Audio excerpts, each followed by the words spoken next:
Яздан башланган курылык игеннәрнең үсешенә начар йогынты ясады. Игенче уңыш нинди булыр дип борчыла. Шул сәбәпле республиканың 38 районында гадәттән тыш хәл режимы кертелде.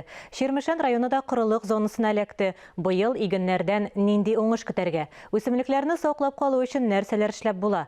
Тулырак алдагы язмада. Ширмешән агрохуҗалыгы басуында поэма сортлы көзге будай чәчелгән. Уңыш өчен борчылалар.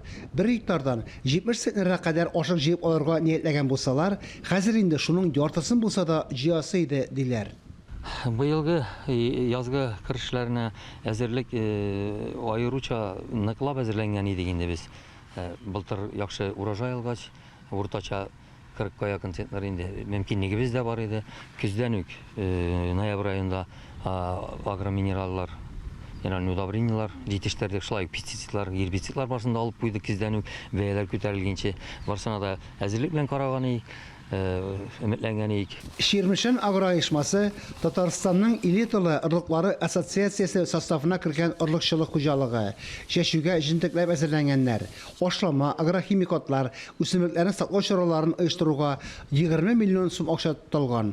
Үсемлекләрне эшкәртеп, тупландырып тормасалар, уңышка бөтенләй өмет итә алмаслар иде. Җизерне обручы комбайннар 4, 2 дон, 2 полиция, берсе менә новый менә әле алып кайттык тик айда. Хуҗалыкта әле узган елга ашык та калган. Быел ул бик кыйммәтле булачак. Уңыш яхшы саклана. Заманча андыр табагы 20 мең тонна ашык кабул итәргә әзер. Тәүлегенә 1 мең тоннага кадәр эшкәртеп була. Уракта вакытыннан алда башырга туры килер дип уйлыйлар. Бездә әле яңгырлар шул бер тапкыр сабан туйлары алыннан гына булды. Ну шулай булса да без инде основном басым ясадык мира удобренияларга һәм листовой подкормка. Нигә дигәндә кырылык, тамырлар бик җәйләлмәде. Шуңа күрә инде основном без яфрактан тукландырып тордык. Менә шуның файдасы инде.